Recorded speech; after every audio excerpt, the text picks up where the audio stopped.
all the time. We are family. Outstanding effort again. We're busting ours to kick yours. That's big time. -15. Respect all, fear none. Oh, did he belt that one? Intensity is not a perfume. It was a no-doubter. 5, 4, 3, 2, 1.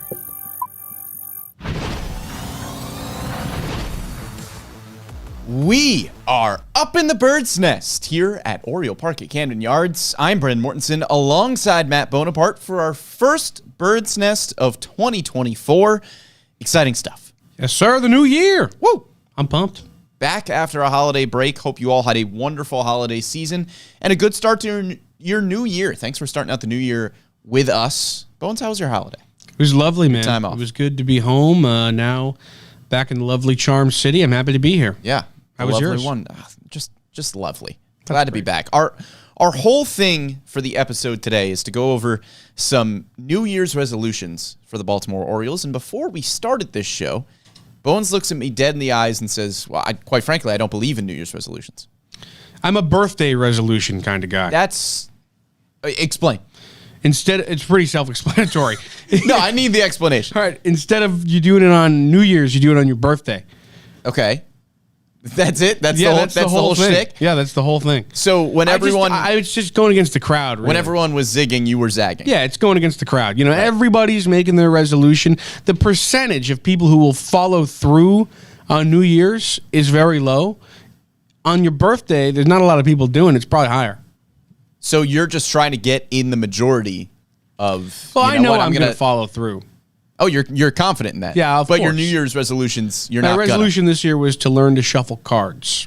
Did you do it? Well, my birthday was in December, so I still got a lot of time. You're putting it off. No, I just, been busy, haven't had a deck of cards in my hand. You've been too busy to shuffle cards at any point? I don't know how, so there's, hence the resolution. Yeah. Gonna have to learn. You're going to have to. That's the plan. But what happens if you get to your next birthday and you do not know how to shuffle cards? Well, then it would be a failure, but I don't really plan on being in that situation. So next December, we'll check in, and I'll have learned to shuffle cards. But that is a good resolution, though, because there's supposed to be like an actionable thing that you can tangibly figure out if you've done it or not, and not just do better at stuff. So yeah, those are phooey. Yeah. So I plan to shuffle cards. So you don't have any New Year's resolutions? No. Just for the Baltimore Orioles? Just for the Orioles. I have some for the Orioles, yeah. Okay. Well, my New Year's resolution was to just give 110%, execute. Okay, so you own just the fourth said, quarter. You just said. Yeah. That's supposed to be tangible. It's supposed to and be. not supposed to be like I didn't do that. Give 110%. No, I'm going to give 110%. That's my resolution. All right. Own the fourth quarter. Yeah, you own it. Yeah, speaking of the fourth quarter, good year to be an Orioles fan. Yeah. By the way, as we wrap Baltimore up 2023, fan, really. a Baltimore fan in general, as the Ravens wrapped up the number one seed in the AFC, you had the Orioles as the number one seed in the American League. First time that has happened for two teams from the same city in a while. Yeah. So as you start 2024, got to be feeling pretty good as I a think Baltimore so. sports Absolutely. I mean, Ravens are exciting. Orioles are even more exciting, some would say. Some might say. Yeah. Some have said. We're going to say. Let's get I into our just New Year's said. resolutions for the Baltimore Orioles here. As you said, they are supposed to be things that are, well, as I said, and then you reiterated and made fun of me for not following. They are supposed to be things that you can measure, that are actionable goals, not just be better, maybe win more games. That's a good New Year's resolution. But I'm going to start with one. We'll kind of go back and forth here. My first New Year's resolution for the Baltimore Orioles is probably something that will get figured out over the next few weeks or so, and that is to figure out and define the roles for Tyler Wells and DL Hall. I'll start with Wells. He was a solid reliever for you back in 2021, was a Rule 5 draft pick, and you were really encouraged by what he gave you. Going into 2022, you didn't have a very deep starting rotation. Wells was a starter in the minor leagues. And Wells started 23 games that year, and he looked pretty good, looked even better in 2023 as a starter, was probably the best starting pitcher in your rotation to start the year for probably the first half of the year. And then the arm gets fatigued a little bit, you lose a little bit of steam, goes down to the minor leagues, comes back up, and then he's a reliever because the rotation at that point was pretty full after the trade for Jack Flaherty. So is Wells going to go into the year as a bullpen piece? We saw him at the tail end of the year. Seems like Brandon Hyde is comfortable using him in pretty high leverage situations. Could he be somebody who helps to fill in for the loss of Felix Bautista? You could see Wells in the 7th, 8th inning as, a compliment to Yennier Cano, Danny Coulomb, potentially DL Hall as well. Probably won't be closing out too many games, but maybe he gives Craig Kimbrell a night off here and there if it's a 4 or 5 run game rather than a 2 or 3 run game. Or do you decide that whatever starting pitchers are available on the market weren't better than Tyler Wells and just keep him in the starting rotation? But you've got to figure out what that role is going to look like going into the season, because we have seen, I know Tyler Wells isn't the youngest guy. He's not a prospect. It's not the same case as DL Hall. But how many times have we seen pitchers just really struggle to find a rhythm because they are in the bullpen one day and then they're making spot starts and then they're back in the bullpen and they're all over the place. So whatever the role for Tyler Wells is going to be, define it. Sure. And I think that comes in spring training probably. Yeah. Because like you said, he could start in the starting rotation, as we saw him do plenty last year. But at the same time, there's a lot of arms in competition there. So likely we'll see a battle of guys who could be in the starting rotation, and he'll definitely be in that mix. Same with DL Hall, who probably has some expectation that he'll be up there. So I think that, like you said, 1, good problem to have. 2, he could end up in a multitude of different roles to start the season, whether that be the rotation, long relief, give Kimbrell a night off kind of thing. So either of those guys are great arms, but still need to have a role going into the season for sure. Yeah, and that resolution was more so for me for DL Hall, because this is still a young prospect-ish kind of player. He's not technically a prospect anymore, but you haven't seen a ton of DL Hall still at the waiting big league for a level. full year. Yeah, he's made 1 total start in the big leagues. Didn't look great. It was a tough situation to throw him into. Looked awesome out of the bullpen. You and I have talked a lot on this show about how DL Hall's upside as a reliever is really, really high. Yes. This could be somebody who is a Josh Hader type of dominant closer at the big league level. If that's what you want to make DL Hall, fine. But if you want him to be a starter, again, you got to figure it out this offseason. And this isn't something that I'm saying, the Orioles need to do this. They're not going to do it. They're going to do it. But it's just something that is necessary, especially for somebody like DL Hall, who is still young in his development. If the plan is just to make him a reliever long-term, then do that. Let's see how DL Hall operates with 40 appearances out of the bullpen, with more than that. Stretch him out throughout an entire season. Let's see what he can do in 2024. But if the plan is to try to see what you have in him as a starter, then let's see that. But let's not see it for 1 start. Let's see it for 15 before we make a determination on whether DL Hall is or is not a starter moving forward. Yeah, no, I'm with you there. I think that, again, there aren't a lot of teams that have this kind of talent just floating around near the starting rotation. So you have to be happy about that. But at the same time, you're going to want to utilize these guys in the best way possible because you can't really dilly-dally as these guys. No dillying nor dallying. They're getting towards their primes. And you don't want to waste them, obviously, and I don't think they will. So it'll be interesting to see what they do. My first resolution is find another diamond in the rough. Ooh. I want to see the O's go out there and pick up a guy like an Aaron Hicks or a Danny Coulomb or a Ryan O'Hearn once again and turn them into an everyday player or near the level of an all-star like those guys played for the O's last year. Maybe it's Jonathan Heasley out of the bullpen. Maybe it's Sam Hilliard, who they claimed. I don't know. Forget about Sam Hilliard. People really do forget about Sam Hilliard, and he might be your diamond in the rough this year. I don't know. But that's the beauty of the diamond in the rough is that we don't know, and then we get to say, whoa, this guy's sick. Yeah. So I'd like to see the O's go out there and get one of those guys because I think that's something that goes wildly underrated in terms of championship teams. A lot of championship teams, if not all of them, have a couple of guys who are overperforming or are playing above the level in which you expected them to play. I don't know why it comes to mind, but Orioles legend Steve Pearce won a World Series MVP with the Red Sox, turned into Babe Ruth against the Dodgers in 2018. Yeah.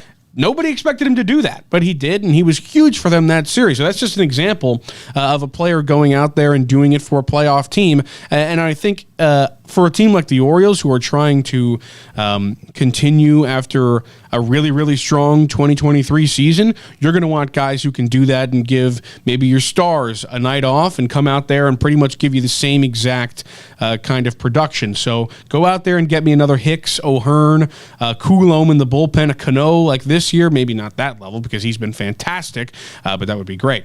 Yeah. I mean, that's what separates good teams from great teams, right? Yeah. I mean, you can look around baseball. You can talk about the Dodgers from last year, had all the star power in the world in MVP type players, in Mookie Betts and in Freddie Freeman. Didn't have enough on the margins to get it done. Their depth wasn't very good. They didn't have, their 7 through 9 hitters contributing. Yankees, same thing. Got one of the best players in baseball in Aaron Judge. Garrett Cole won a Cy Young. Didn't have enough good players on the margins, and that's where the Orioles were able to take advantage. So, absolutely, if you can find another Ryan O'Hearn type of player, that's going to go a big way in more winning in 2024. My second resolution here, figure out what to do with the prospects. Yeah. I mean, we are beating this same drum over and over again on this show, but you kind of have to, because it has been years of conversation at this point where you're looking at the Orioles farm system, you're looking at the top 10 guys in the system, and there are some surefire starters at the top, right? I'm not talking about Jackson Holiday. I'm not saying figure out what to do with the number one prospect in baseball.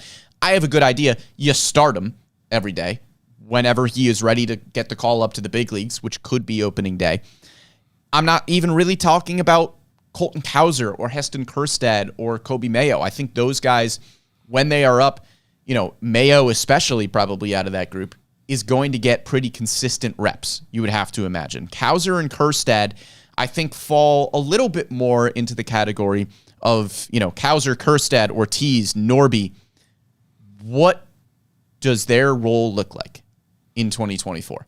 Because as good of a problem as it is, I understand that injuries happen, that trades happen, that, guys struggle. There are a lot of things that you can't predict during a baseball season. And it is really nice to have such a stacked AAA group of talent with guys like Ortiz and Norby and Kjerstad and Cowser that if somebody gets injured at the big league level, you can call on any of those guys. And they're not just going to be serviceable, they're more than likely going to be really good big league players. But it is still a problem when there is a logjam in the way that there is right now. Because guys like Ortiz and Norby, they are too good to just be sitting in AAA. Yes. And it is nice to have them as depth. It is nice to, like I said, anytime somebody gets injured or there is a trade or anything like that, you can call on any of those guys, and they are going to, more than likely down the line, turn into good big league players. But are they trade pieces? Are they depth pieces? Are they going to get close to everyday reps? Are they just going to be your 4th or 5th infielder or your 4th or 5th outfielder in the case of Cowser and Kjerstad? Yes, it's a good problem to have, but you still need to make the correct moves and move those chess pieces in the right ways to make sure that you are sustaining winning down the line. Yeah, and honestly, I'm going to go right into mine here because it's very similar. Yeah. I want to see the youngsters play in the big leagues. I want to see what these guys can do. Yeah. Especially Jackson Holiday. I want to see him on the opening day roster, see what he can do out there. I want to see Kjerstad and Cowser play in the big leagues. Give them a long time to show us what they are. Like you said, you don't want to see these guys just continue to be trade pieces forever, potential trade pieces. You see it on Twitter, whatever. Maybe this guy gets thrown there, maybe this guy gets thrown there. I want to see what these guys can do at the big league level. Yeah. We saw both of them in the bigs last year, Cowser and Kjerstad, shorter stints. Kjerstad right at the end of the season made the playoff roster. We didn't see him do a lot in the playoffs, but Cowser only got a little bit of time in the MLB. I'd like to see both those guys play and give them some kind of time. Yeah, you're in a tough situation here, right? This is why Mike Elias and company are making the decisions and we are not. Because it's easy to say, let's see the young guys play. let's see what you have in Colton Cowser and what you have in Kjerstad and Ortiz and Norby and Mayo. That's all fine and dandy. But at the same time, the team just won 101 games. It's true. Save for, Gunnar Henderson, who lit the world on fire when he came up, even Adley Rutschman struggled in his first month in the big leagues, because that's what's going to happen when you go up from AAA to the major leagues. And as much as I want to agree with you and say, let's give those guys a longer leash and see what they can do, you're in a difficult spot when your window for winning is right now. We didn't really think that going into the 2023 season. We weren't expecting, nor was anybody, that the Orioles would win 101 games. And you did see Colton Cowser play in 25 games, which isn't a lot. That's not a ton. I would love to see Colton Cowser get a longer leash there, as would you. But at the same time, Cowser struggled in those first 25 games, which is not a knock on him, understandably so. But Colton Cowser hit a $115 with a .433 OPS in 25 games. And Cowser has a ton of upside. I think he's going to be a very good major league player. He is one of the top prospects in baseball for a reason. But if you are a 100-win team that has expectations and hopes of winning the division again, of making the playoffs again, of winning close to 100 games again, how long is your leash going to be for even a top prospect that is understandably going to struggle a little bit in their first taste of the big leagues? It's hard. It is incredibly hard. I'm not saying it's easy. But I also feel like if you don't give them the time to struggle, it's difficult to watch them grow out of that. Absolutely. 100% so agree. If Cowser, like a guy like Cowser, you said, 25 games didn't play well, it's hard for him to then work through that if he doesn't get the opportunity to do so. Right. So I'd like to see him get some at-bats. I'm not saying these guys have to play every day or something. Yeah. But just give them a shot instead of signing somebody or something like that. Maybe turn towards one of those guys and see what they can do in the big leagues and give them an opportunity to try and work through the struggles that come with the jump from the minors to the majors. Yeah, but then, of course, that kind of falls back into my resolution as well in terms of figuring out what to do with these guys. Sure. If you're looking at that situation saying, let's use Colton Cowser as an example, if you are taking a situation like that and saying, well, they're not really going to get everyday reps, so it's hard for them to find a rhythm, but, when they are getting at-bats, they're not really hitting the way that we are hoping they would, but we're a 100-win team. We can't really afford to give him everyday reps. If he's going to struggle for a little while, then the obvious kind of solution there, not a solution if that's not what you want to do, but an obvious possibility is, hey, you could trade him to a team that's going to have the time to give him everyday reps, to let him develop into a big league player. A team sees the value in that, and then they give up, a talented major league player that doesn't align with their window for winning, and then all of a sudden you've got a trade partner. Yeah, I mean, it's a possibility. We'll see, like you said at the beginning of this, is what will happen in the next couple of weeks, because this logjam isn't turning into any less of a logjam. No, it's not. And I do not envy Mike Elias and company for having to figure out how to move those chess pieces. Yeah. And we could see some of those prospects get moved in a trade. We have heard rumors about guys like Jesus Luzardo and Dylan Cease down the stretch here. So this problem could really work itself out over the next few weeks. But when we go into spring training, I'm anticipating a lot of roster battles, a lot of competition for that 26-man roster. It's going to be exciting, but you've got to move the pieces in the right way. My next resolution, Bones, is dingers. Hit more dingers. Just 17th in home runs in baseball this year. Behind the Rays, Yankees, and Blue Jays in the division, you hit just one more home run than the Boston Red Sox. Didn't have anybody on the team this year with 30 home runs. In 2021, you had Ryan Mountcastle with 33, Cedric Mullins with 30. In 2022, you had Anthony Santander with 33 homers. In 2023, you had Anthony Santander and Gunnar Henderson lead the team in home runs with 28. Let's just see some more dingers. I like dingers. Let's hit more dingers. Home runs are fun. Home runs are fun. Confirmed. I do like them. And there's a lot of power on this team, and I think that a guy like Gunnar will surely be hitting 30 home runs a year at some point in his career. Maybe that starts next year. Yeah. Adley could get there as well. Santander could be there. We've already seen Mullins do that. Mountcastle surely could be there. Yeah, there's plenty of players who Kerstad could do that. in a full DH role could probably do that as well, which is what interests me too about having Ryan O'Hearn in your DH role, because he is a kind of a power hitting first baseman, but he only had 14 home runs last year. The OPS was over 800. That's great, but that's because the batting average was 290.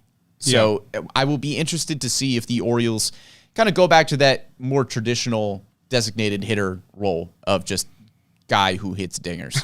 Yeah, that would be cool. Yeah. I have a similar, but not the same. Once again, Whoa. keep hitting doubles. Yeah. This team was third in the majors in doubles this year. They had 309, only behind the Red Sox, which are the division rival. They did come in last, so not an exact, success barometer. But hey, second was the Rangers, who won the World Series. So continue to hit doubles. I love that this team was pure hitting.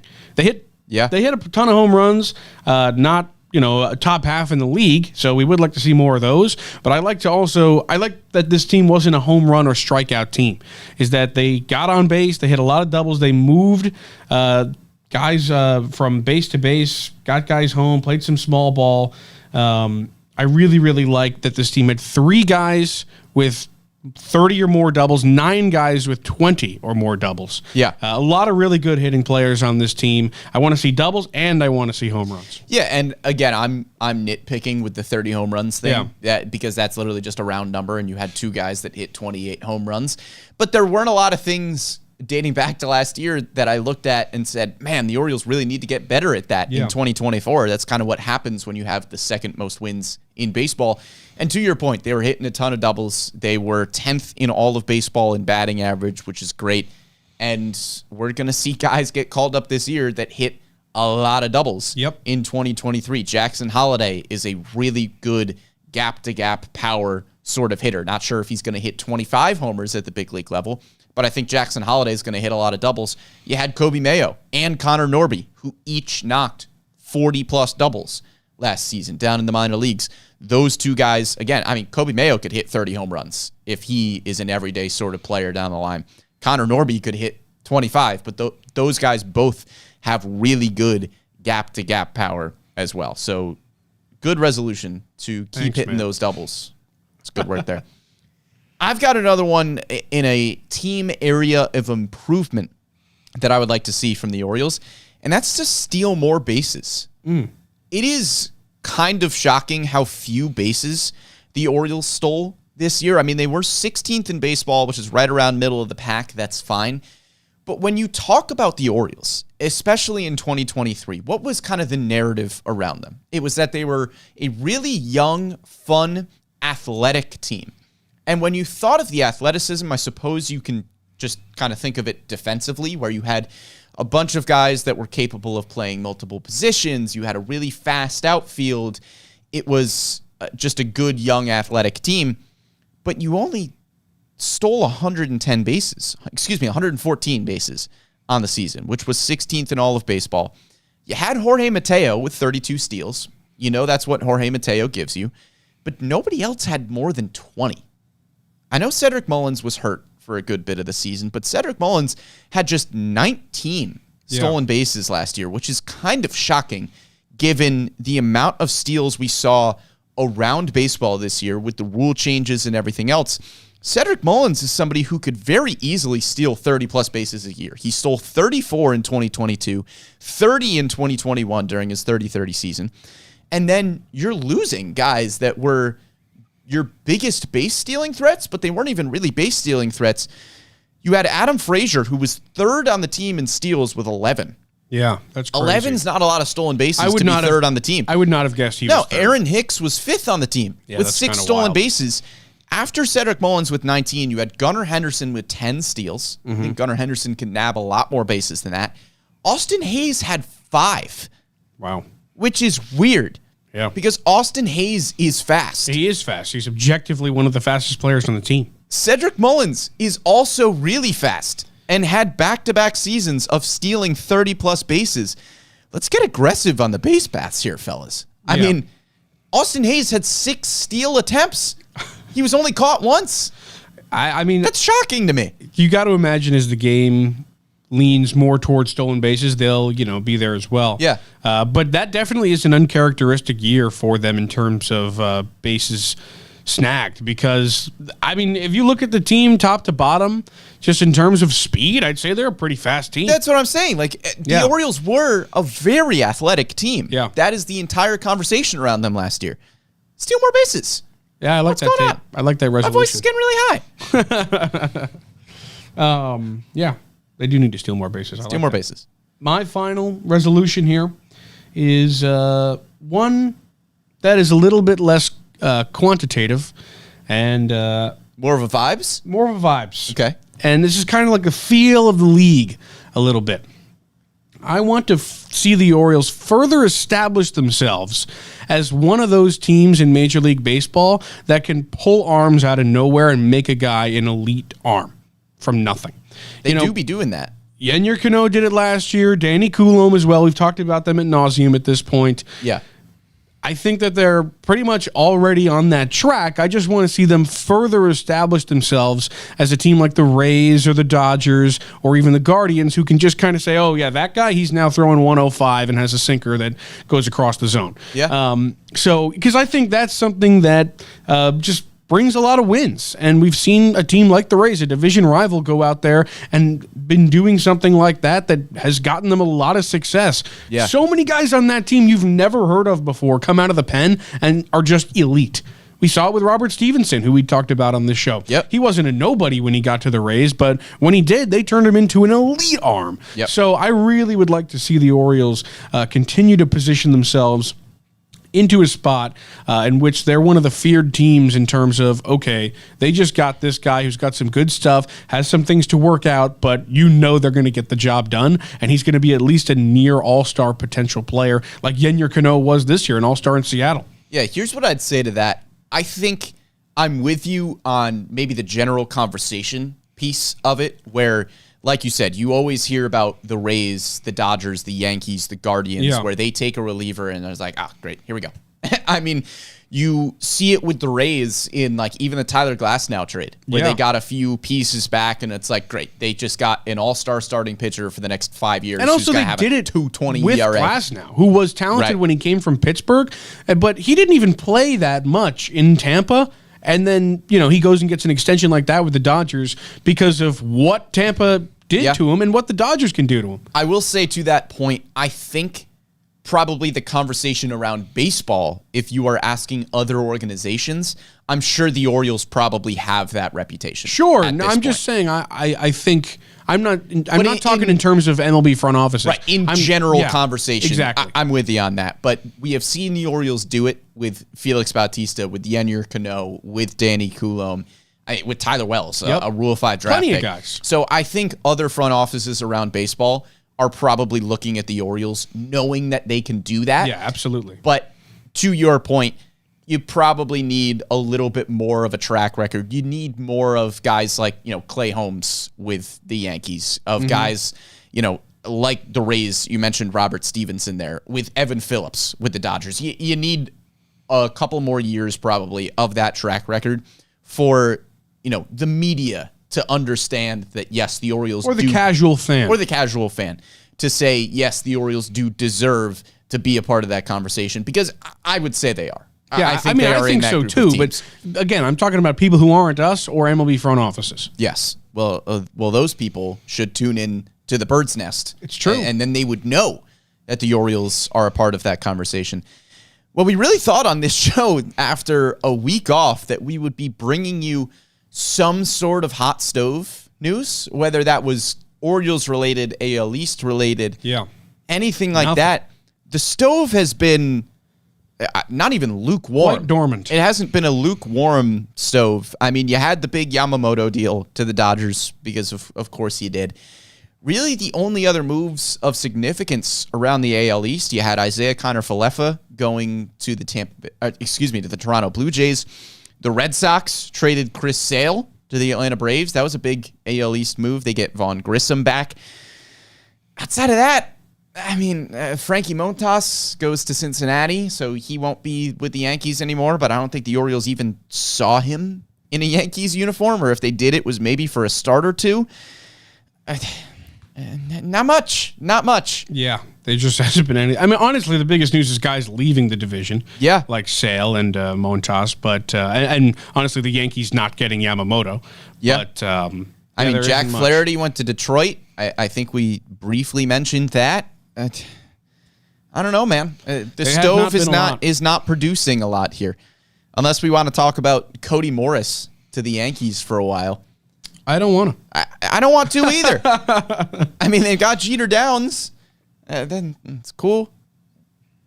Not much else has gone on. Yeah, I mean, there's nothing to report from our end here. No. And, as Rockabacco mentioned on MASNsports.com this morning, reporting that the Orioles are still active in trade talks. We have heard rumors going around again about guys like Jesus Luzardo, like Dylan Cease. We have mentioned a lot on this show about how the Marlins and White Sox and even the Mariners are teams that make sense as trade partners for the Baltimore Orioles. The Marlins, again, as they kind of have been for the last, seems like 5 years or so, have a lot of young starting pitching talent, not a lot of young hitting talent. So they seem to be a team that would line up very well with the Orioles. And Dylan Cease, it seems like the White Sox want to move on from Cease. We have heard the trade talks just, I haven't heard specifics, but the rumors have been swirling for quite a long time now. The Orioles can get just about anybody that they want. It's about the In a value trade. of the deal. It's about the value of the deal and whether or not it makes sense. And because I they heard- won't lose a bidding war. Well, I mean, the reports on the Cease trade are that the White Sox want, everything. And, the teams aren't going to do that for Yeah. a guy who's coming off a pretty rough season, who has upside, of course, and has shown it just a couple of years ago with a very low 2 ERA, and then last year something in the mid-4s. But you're just not going to trade all your top prospects for a guy like that. And the Orioles are smart not to do so. And if you are an Orioles fan that is kind of waiting by your Twitter updates, seeing if the Orioles are going to do something, I understand, because the talk all offseason long has been the Orioles are going to go after a high-end starting pitcher. We have seen those guys come off the board or start to come off the board in free agency. There are still guys available, like Jordan Montgomery and some names like that. I think the much more likely avenue is a trade from everything that we have heard, but just be patient. And the Orioles have, again, I know when you are looking at the prospect list, it is easy to point at guys and say, well, just trade that guy and trade that guy because they are really, really good prospects and they would start on this team and I want a starting pitcher. So that's an easy move to make. But you trade the wrong guy and all of a sudden you are looking at, maybe a starting pitcher that doesn't pan out and you gave up somebody who's an everyday starter. Yeah. Yes, the prospects are good. Yes, they can get just about anybody, but that's also increasing your risk of trading. Trading prospects is not a perfect science. Excellent It is player. incredibly difficult. That turns into somebody who could have won you more baseball games than the guy that you traded for. So while I understand that it may be a little bit frustrating to just kind of wait and see if the Orioles end up making a move, the patience is a good thing. You don't want to be hasty in a trade that will, if the Orioles trade for a big name starting pitcher, that's going to involve some big name prospects. And that should not be a conversation nor a decision that is taken lightly or without a lot of time. Yeah, and with the Ohtani and the Yamamoto deals, the market has been set pretty high. So I think there's a lot of teams out there right now probably waiting for it to cool off a little bit before they make moves, because even a guy like Frankie Montas got a pretty big deal from the Reds after not pitching very much. So, I mean, he got $16 million, but he didn't, I don't know if he played in one game last year. So, yeah, I mean, the offseason's not an easy thing to traverse, and I'm sure the Orioles are doing everything in the best interest of the team. Patience will be a virtue for Orioles fans. I do still anticipate a move somewhere down the line, and who knows, maybe it'll be a fun, exciting one. Maybe it'll be one to just kind of shore up the rotation a little bit, but I can't imagine that the Orioles are just done. Yeah, I agree. we will see what happens. Whatever does end up happening, we will have you covered here on the Bird's Nest and all across your MASN Orioles feeds on social. Make sure you're tuning into the Hot Stove Show as well every Thursday. But that'll just about do it for this week's edition of the Bird's Nest, our first show of 2024. Thank you for starting your new year off with us. Big thank you to Amy Jennings behind the scenes for producing this one. For Matt Bonaparte, I'm Brendan Mortensen. We will catch you next time.